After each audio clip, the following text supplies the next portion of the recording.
be talking today about developing a caring culture, and area business asked me to come into their place and talk about, they probably talk about this topic, and so they probably have 300 people or so, and so they're really getting to that place where how do we take this, how do we grow this end of it, and how do we flesh it out moving forward. And so this talk, I say that to say that this talk is kind of in motion. So it's kind of like it's being massaged as I'm even presenting it today. It's not exactly where I want it yet, but we're going to touch on some points.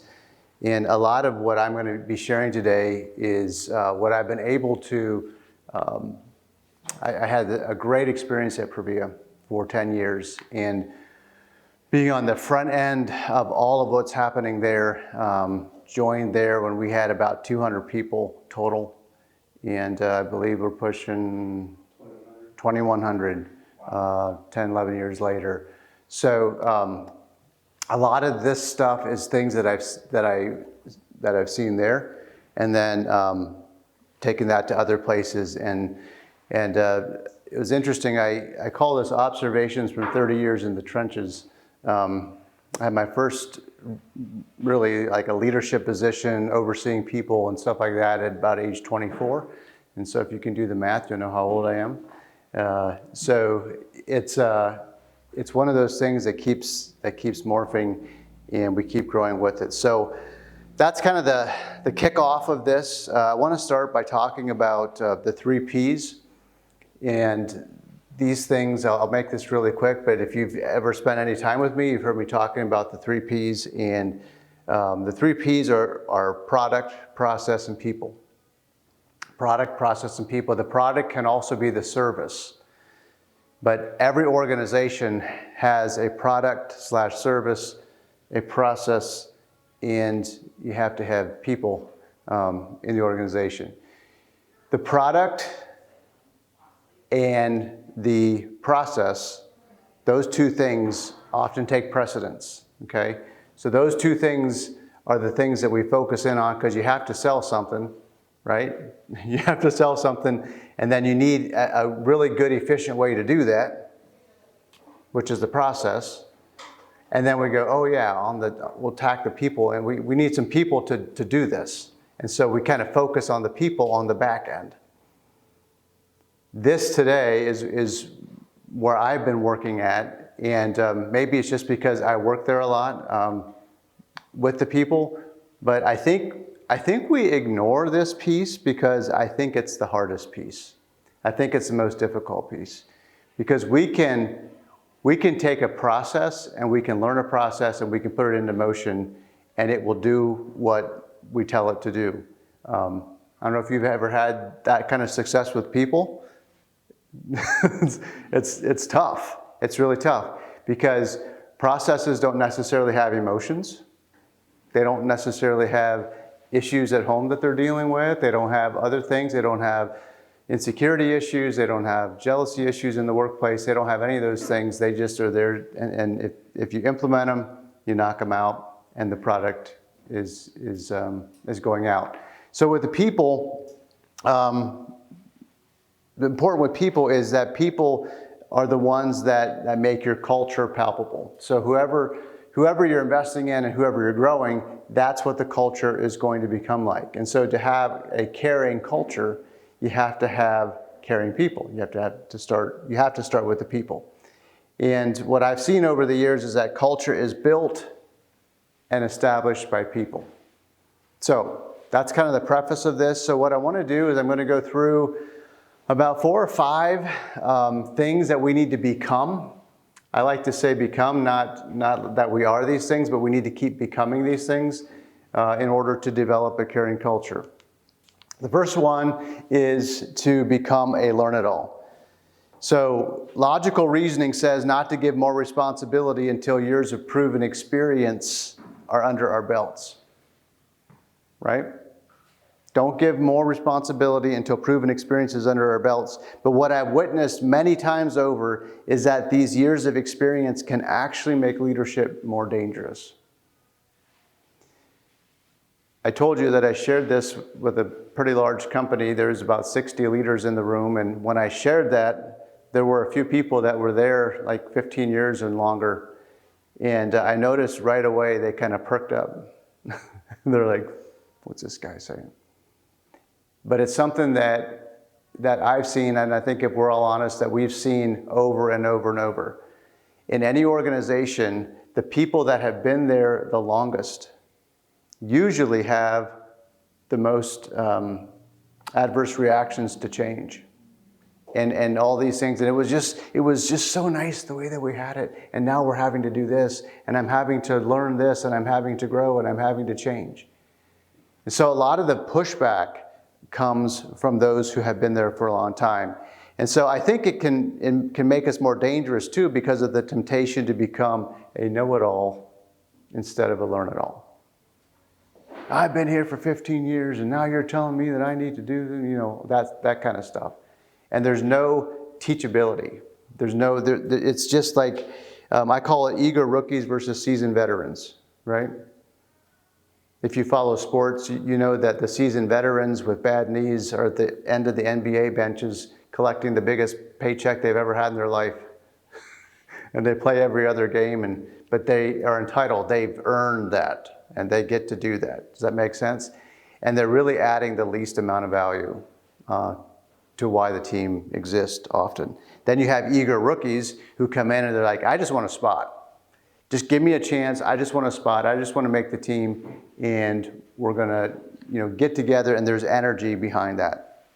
I've shared this with people in the education world a lot, and I think it's true everywhere that the leader in any area must become the best student. Talking with several principals, superintendents of school districts, and encouraging them that they need to be the number one student in the entire district, let alone their building. They have to keep learning, they have to keep growing, and when that happens, you have great cultures.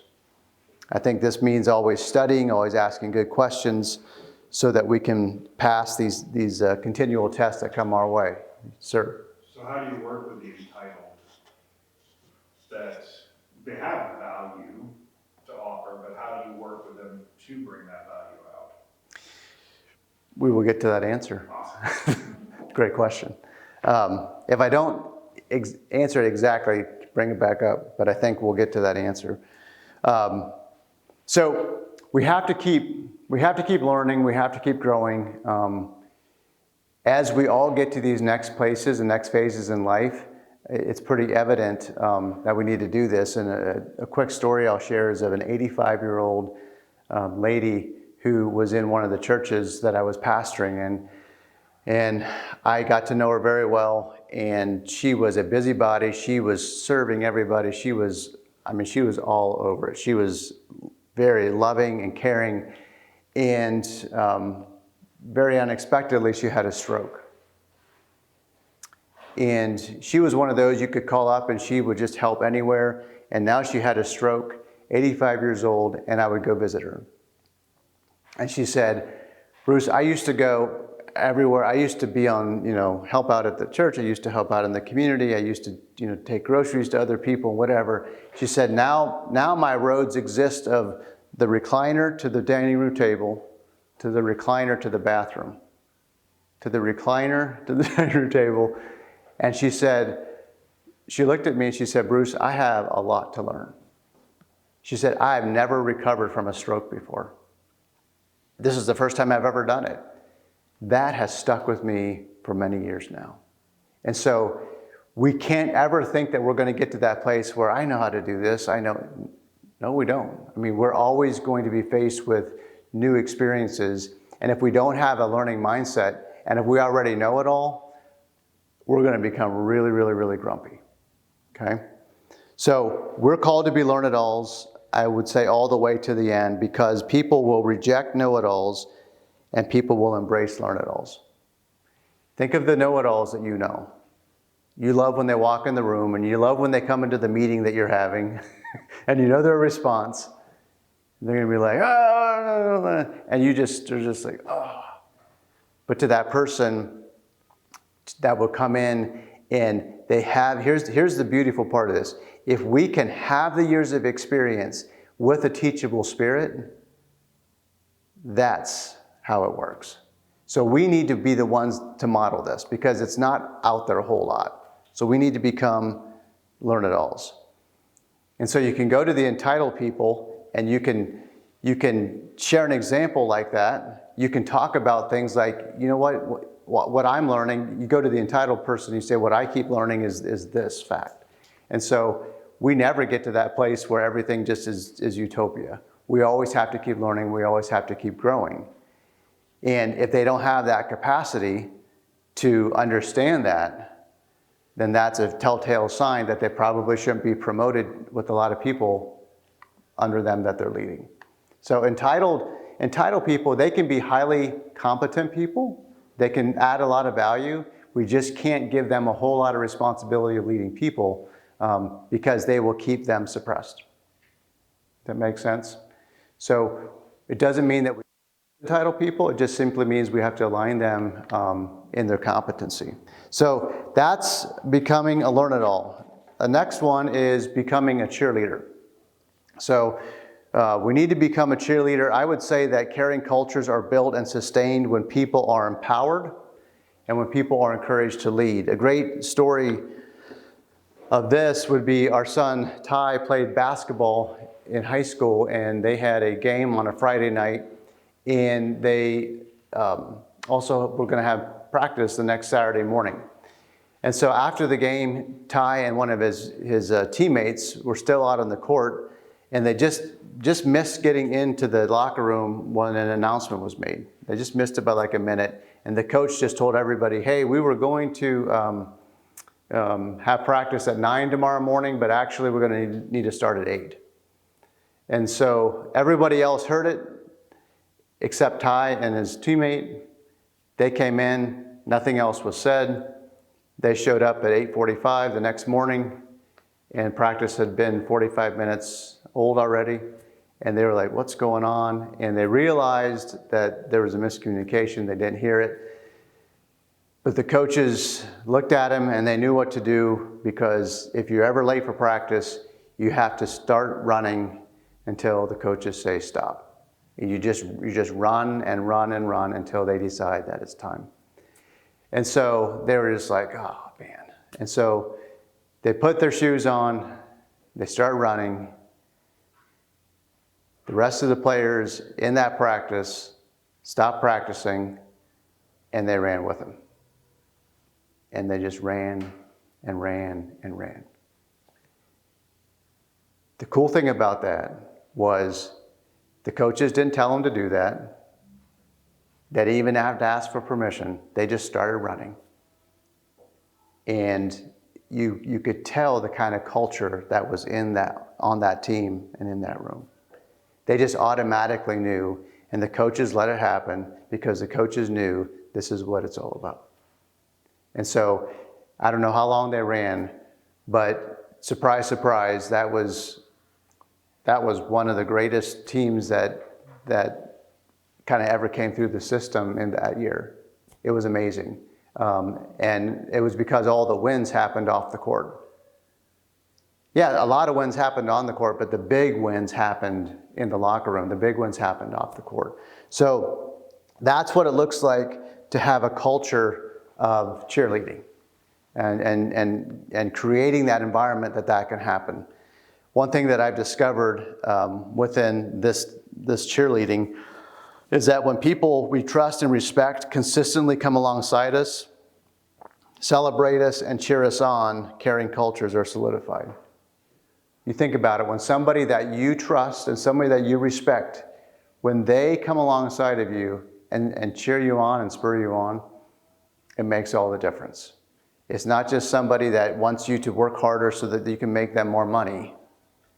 It's that you authentically trust them and you respect them, and they come alongside and it does amazing things for us. And what I found with this one is that personalities don't matter. You can have all types of Enneagram numbers or DISC personalities. Any of those, any personality values when somebody that they trust and respect comes alongside of them and affirms them and encourages them. So we need to become cheerleaders. I always say be the first in line to congratulate someone else on their success. Don't try to get them to commend you on yours. Okay? Make it a point. When something great happens, make it a point and kind of have a little competition within yourself that you're going to be the first one in line to get there and to tell them, great job. At Previa, I did a lot of interviewing for years, and it was fascinating to see how you'd have 7 people interview for one spot internally. And then you would have, of course, one person gets the spot. And then to watch the other 6, how they responded to what happened there. I mean, it was like this huge tell. Like you just totally give away, you just give away who you truly are. Because adversity always introduces us to ourselves. Think about that one. You want to know really where you're at, hit adversity, and the mirror will tell you. So the people that would, do some negative things and they'd be like, oh, I figured they, blah, blah, blah, and whatever. They'd have some excuse as to why they didn't get it. Those are the persons that time after time after time would interview and not get a job, not get promoted or get that other job. It's the ones that would go right up to them and say, hey, you know what, obviously I wanted this job too, but I can see where you'd be the best person for this with your giftings, and that spoke volumes. And so those types of things make a lot of difference. So become a cheerleader. Next, become a safety net. The number one thing that people value in relationships, the number one thing that people value in relationships, I would say especially in the workplace, is emotional safety. We talk about this a lot. You could call it relational safety, psychological safety. I always say that this should be included in every company's safety program. We need to be physically safe and do the OSHA stuff, but we also need to be emotionally safe. And I would say to the measure that people feel safe and supported will be the measure that our organization grows and flourishes. The measure that our people feel safe and supported, that goes far beyond, I'm telling you guys, that goes far beyond a pay raise. Pay raises don't hurt, but at the core, you can have a pay raise and be a jerk, and they're not going to stick around. So we need to show that safety and that support. When people feel that they're left all alone on a tightrope with no room to fail, they will fail quicker and more often, right? And so a lot of times it's just like, well, fine, things are going crazy, we're in a hurry, it's all speeding up, and so I just go do that thing, and whatever, and they get up on that tightrope, and there's no safety net down there, and they're like, oh man, I can't screw up, I can't miss one step, or this is not going to be good. And we're like, well, just figure it out. We can set them up on that tightrope. We can put them up there. We can give them hopefully a balance bar. But most importantly, we need to be that safety net and say, give it a shot, give it a try, do it within these parameters. If you fall, when you fall, because you are at times, the landing is going to be safe.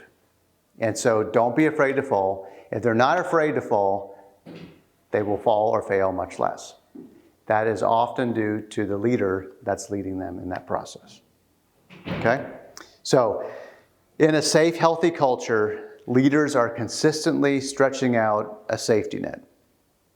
They are encouraging others to stretch themselves, take risks, learn new things in ways where if they fail, the end won't be a disastrous one. Okay? So it's not more money, it's not more benefits, it's not more perks that will be key drivers to retain your people. It is the measure in which they feel safe. So ask yourself, am I creating and providing a safe environment? That is not industry specific. None of this is industry specific. This is people specific. Another one is become a gift giver. Become a gift giver. So as a leader, we need to continue to look at the people around us and give out gifts, give out affirmation, give out encouragement, give out compliments, give out responsibilities. Simon Sinek says, leadership is not about being in charge, it's about taking care of those in your charge. It's not about being the man or the woman and saying, you know, I'm in charge, this is what's going on. It's about taking care of those that you've been entrusted with. So know your people's strengths and align them accordingly. Allow them to put their strengths into action. Big time with that. Don't take all the credit. Don't take all the big jobs. Don't take all the really important stuff without including people alongside, okay? So with this, I would say also get to know what I would call the 360-degree version of themselves. So the people that you've been entrusted to lead, the people that you spend a lot of time with, this includes very close people, family, do the 360-degree version, okay? So one of the things that I learn and keep learning with people is that I try to know their giftings, their family, their hobbies, their special interests. Those things go a long way. And when I remember one of their kids' names, and I remember that they had a baseball game last night, and I ask, how did that go? Because I know you were a little bit anxious for them.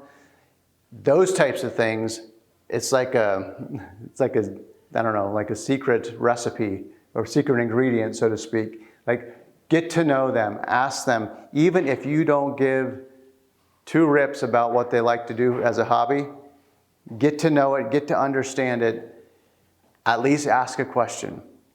One of the things that I will never forget is NASCAR. So back in the day when NASCAR was going crazy, I had this guy, and he was starting to reach out, and he was kind of open. He'd been through some rough stuff, and he was kind of opening himself up and being vulnerable more. He was a pretty rough guy, and he loved everything that I knew nothing about, like cars and racing and changing. You know, he could like he could change his oil, and he could like probably rebuild an engine and all that kind of stuff. So he was what would you call that, a wrencher or a motorhead? Yeah, like he was one of those guys. But we had a little bit of a connection. So what I did with him is I started getting interested in NASCAR. And so we would meet often on Mondays, and the races were on Sundays at that time. And so I just couldn't get myself to watch a car. How many times was that? 300, 400 times? You know? I mean, that's what I saw. And I'm inside, I'm like, this is torture. Okay, so, but I got to know him, and I would just at least know who won. So we'd get together, take him out to lunch, talk a little bit, and I'd say, hey, what do you think about Earnhardt? I knew a couple of the names, like everybody else knew those names. And that's all I needed. And there he went. And watching him talk about what he loved to talk about was very satisfying. And in the meantime, surprise, surprise, I started to appreciate racing. I started to appreciate the things that he saw that I had no clue. I appreciated the fact that he said, do you realize that it's all about the pit crew? It's all about tire pressure. And it's all about the time that they get those wheels off and get the new tires on. And if the pressure's off in one of the four tires by just this much, it's going to affect the time. All that kind of stuff. And I'm like, phew. There's so much more there than I even gave credence to. I bring that up to say, guess what? The people that you guys are with, the people that I'm with, that's there all the time. All we need to do is ask questions and be interested in what they're interested in. It's kind of like a third grade principle, right? like get to know what they like and then start to like it alongside of them and just be curious. So that is one way that we can give a gift to somebody else. It's something that over and over and over has really paved the way. And for example, this guy to this day, we're great friends and we can talk about anything. I don't have to see him for 6 months and we can talk 3 hours about whatever. And so it's really, really cool. I think with this one, a key truth is that consistently asking people to discuss things in joy, it increases the value not only of themselves and not only of the relationship at hand, but of the culture of the team. If you and I can do this and we model this and we take what I just said and you take that and teach it to the people who are helping you lead, and then they're doing this and this trickles all the way down, incredible things happen when people talk about things that they love to talk about. Okay? All right. The last one I'm going to talk about is becoming a secure leader. And I'm going to kind of break this down into a couple subpoints. But we must navigate the waters and help facilitate ways for others to feel secure and empowered. To do this well, we must become secure ourselves, because it absolutely does not work if we try to lead others out of our own insecurity. So that entitled person that Chris is talking about that might be insecure, to give them more people responsibilities doesn't work. You have to wait till that security comes. I have seen and I believe that highly entitled people are typically insecure people. Very secure people don't let entitlement mess with them, because there's too much more to grow in and there's too much more to learn. And the more secure I am, the more I don't have to prove myself. Okay, so the other thing with insecurity is you may have figured this out in life, but if I'm operating as an insecure leader, I'm really making it tough on the people that I'm leading and the people that I'm around. Because I don't know if you've figured out, I have not figured out how to do this, you cannot compete with insecurity. When someone else is insecure, there's no convincing that I've figured out how to do and how to make it work exactly perfectly when they're insecure. When I'm insecure, that's what they're faced with. That makes sense? Like, if my insecurity is just shining through, I'm creating a concrete wall that they're just going to keep bouncing off of. Because, well, I'm not going to tell them this, and I'm not going to explain this, and I'm not going to show them this, because eventually what am I going to do? I mean, I'm giving away all my trade secrets, and now, like, they're going to take over. And I'm going, yeah, that's the point. That's the point. If I'm a secure person, I will share everything I have for the greater purpose of the organization, for the greater purpose of the family system, whatever it is. Okay? So we need to become a secure leader. A subpoint to this is we need to slow down and think. So how do we become secure? We need to slow down and process things before they come out of our mouth. So it's a fact that the higher our emotions kick into gear, that the lower our brain actually functions. So the higher our emotions go, keep that in mind, when I'm all worked up, this thing starts to shut down. It's this overload, okay? And so it's this imbalance. And so in reality, we need to slow down to think.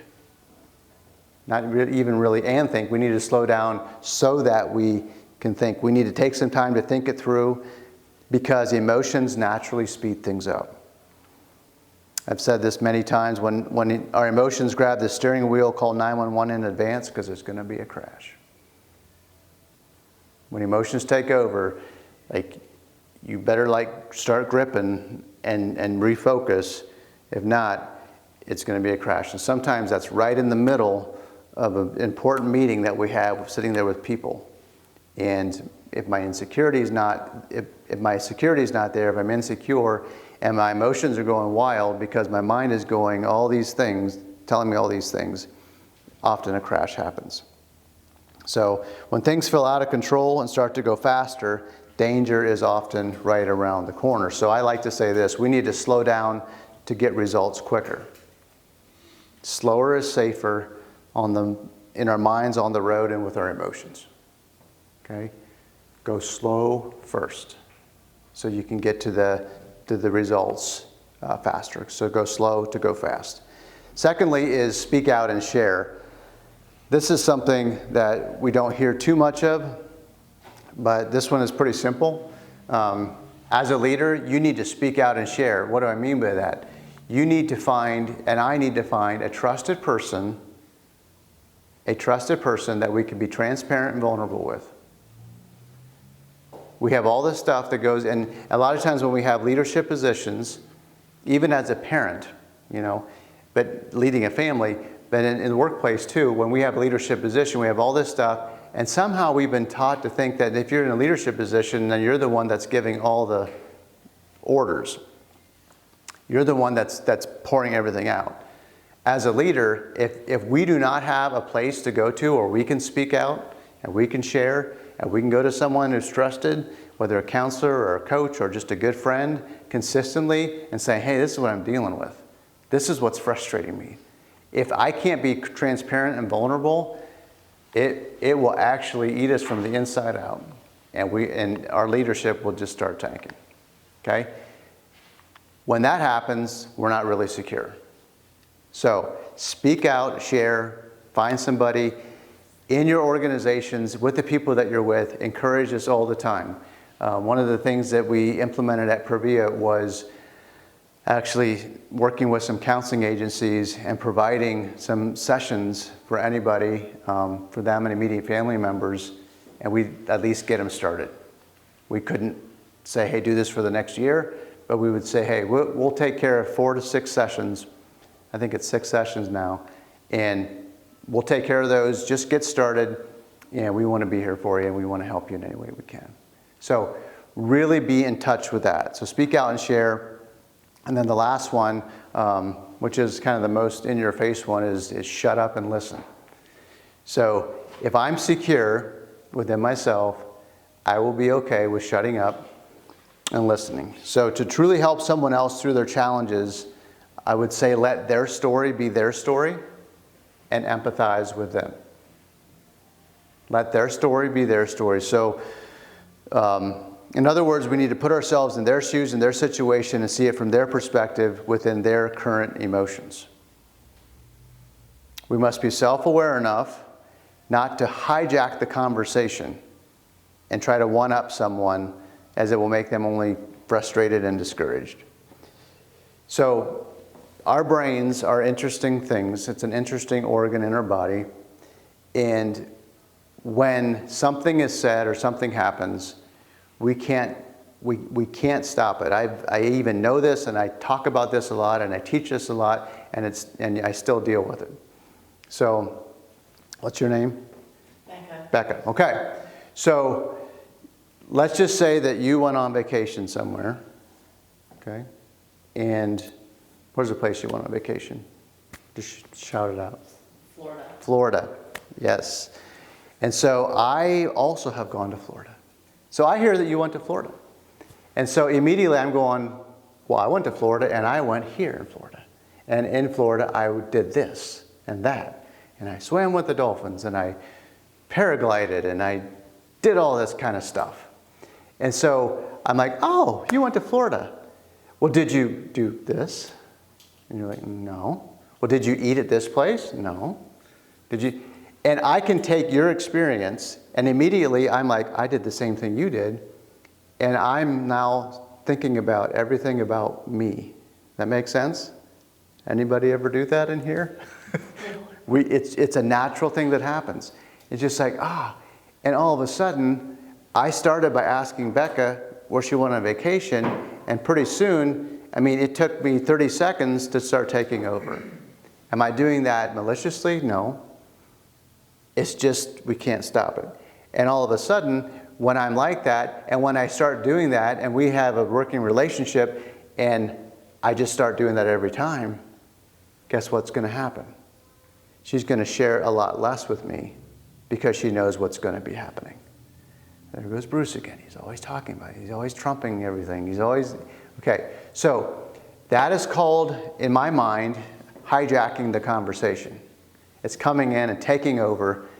And so how could we do this better? If I'm a secure person, I'm going to, so this caption that comes in our minds, this caption goes out. Remember those old cartoons? It goes, and it's just like, you want to talk about yourself right now.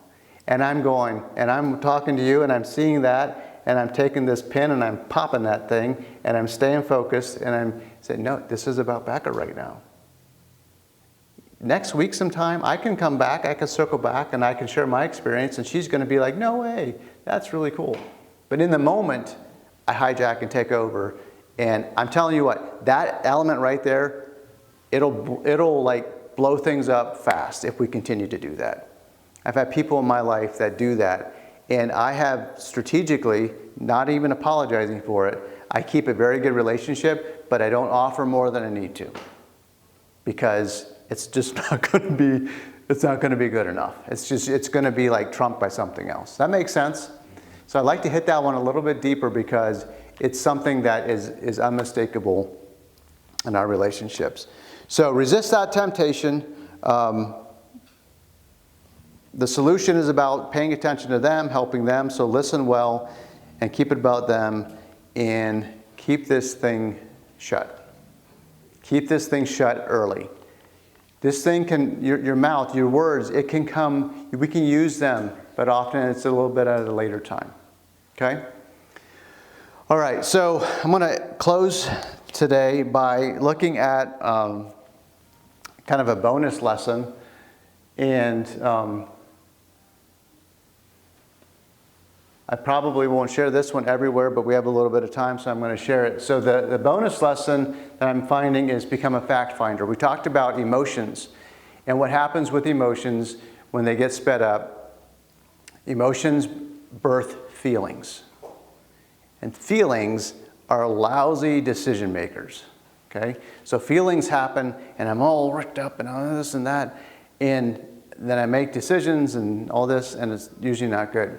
So I always say facts over feelings. So when I don't know what to do, how to navigate a situation, facts over feelings, facts over feelings, facts over feelings all the time. Because when it doesn't happen, there's a lot of things that we need to clean up. So there's a story, true story told of a lady who went to Jimmy John's. Anybody ever been to Jimmy John's? Sub shop. All right. So she went to Jimmy John's and she went in and it was lunchtime and it was busy. And she was in a hurry, so she's just like starting to order her sub. There was a line behind her and it was kind of chaotic, but she orders her sub. And they start making it, and she's just like, oh, wait. No, I don't want that. I want this one. And so they're like, okay. So they start making her another one. They're halfway through making it. She's looking, she's standing there waiting. She's looking at the menu board, and she saw like a specialty one, and she's just like, oh, ma'am, I'm so sorry. Actually, can I have that one? And so she realized, and she was being kind of difficult, and it was kind of annoying. She's like, this has to be irritating. This has to be, but I just really want that one. And she was, kind of assertive and whatever. And so didn't get the best response from the workers because she was being a pain. And she realized, and she knew it. She's just like, okay, I just need to get this sub and get out of here, and everything will be fine, whatever. So she finally gets her sub, they put it in a bag, she takes it to go, goes out in her car, drives down the road, and she pulls off to the side. She wanted to take it out of the wrapper and start to eat it as she was going because she was in a hurry. So she pulls the sub out of the bag, and she looks down at it to try to open it, and this is what she finds. See that? Okay. She looked at that thing, and she pulled it out, and she said she just got totally incensed. And she was like, you know what, I was difficult, but she said, not today. Not today. No teenager worker, minimum wage worker is going to do that to me. I'm not going to take it. And she did a 180. She went back to Jimmy John. She took it. She had the evidence. And she went in and she said, I demand to see the manager. And the manager finally came out, and she's just like, look at what Look at how I've been being treated here. And they went and they looked on the receipt, and they got the employee that made the sub or that took care of them, and they brought her out, and she said, "Ma'am," she said, you got exactly what you ordered. A BLT with cheese. You got a BLT with cheese. And she said it was just immediate, because she went in and she said she caused a big scene. Feelings over facts will make us look really stupid. It will make us, and once you see this, I mean, you'll go to Subway and you'll just think BLT with cheese. I've done it several times. I'm like, so just be very aware and become a fact finder. All right? So I know that will stick with you. When I saw that, I'm like, man, that's way too good not to share. Probably couldn't share this everywhere, but so that is the talk. That's kind of in process. So do you have any questions, a question or two, before we wrap up?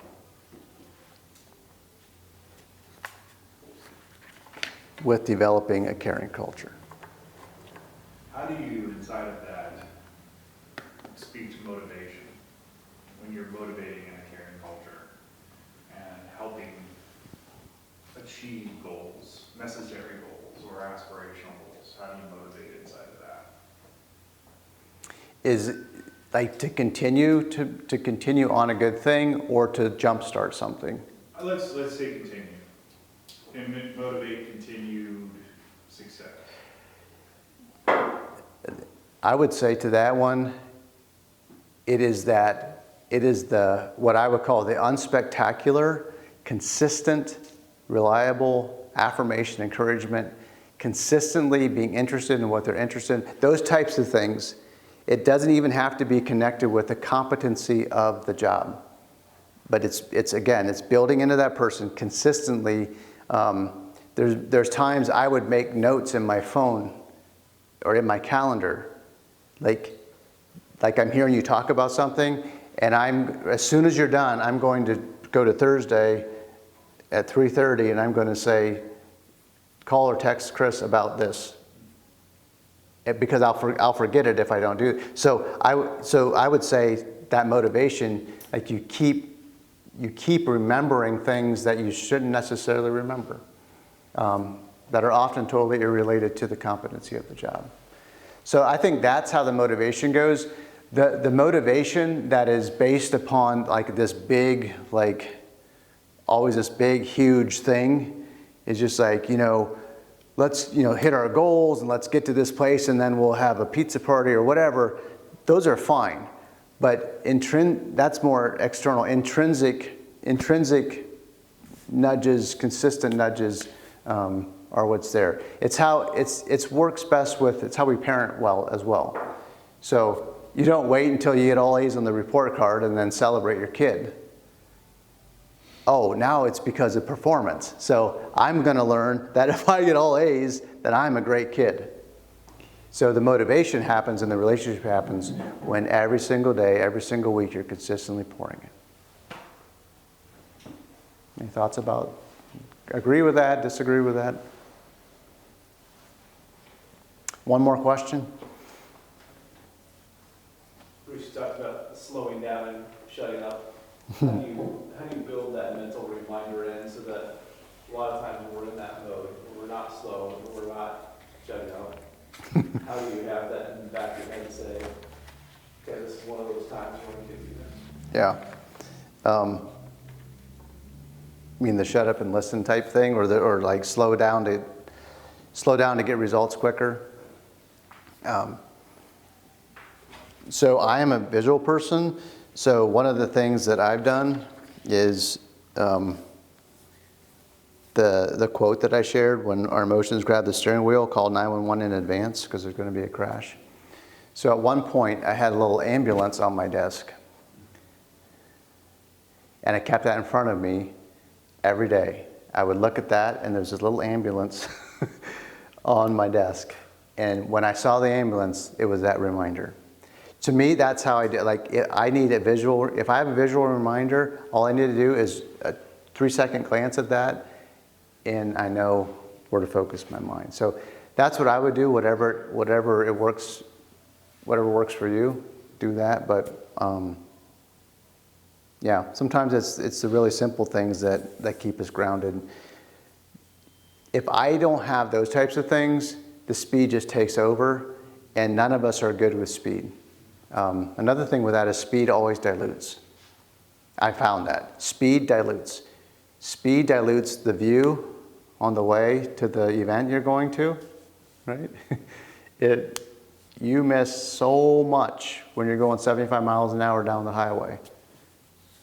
And all the stuff that's over here, you miss all of it because you're going way too fast than if you're going on that country road that leads to the waterfall, right? And you're paying attention because you don't want to, and you're noticing all this stuff. So and especially in growing organizations, it goes fast by default and requires change. A lot of the things, Jake is also at Previa, a lot of the things that I'm sure, we haven't talked about it, but I'm sure you're feeling is that constant speed, and it requires change. And it takes a lot of work, a lot of this stuff. So visual reminders, I think, I'll end with this. I think if I could encourage you with one practical thing, our calendars should include a lot of things there should be a lot of things on there that might not be on there today. And like a lot of reminders, a lot of this kind of stuff that will just kind of blow the mind of the people that you're with. It's like, how do you remember that? How do you and it's like, again, it's like a little like life hack, like a leadership hack. Because, and the reason that we do that is because we truly care. It's not that we try to be rude or mean, but we just forget. But I don't forget when because I look at my calendar every day, right? And our calendars, this is a little antiquated statement maybe, but our calendars and our checkbooks, I don't have to even know who you are. I don't even have to know your names, Becca. I could look at your checkbook and your calendar and pretty much know who you are. It's those two things.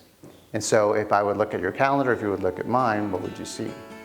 Because whatever makes my calendar is my priority.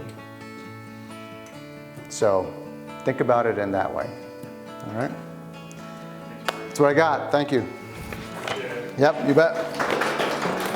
Okay, guys.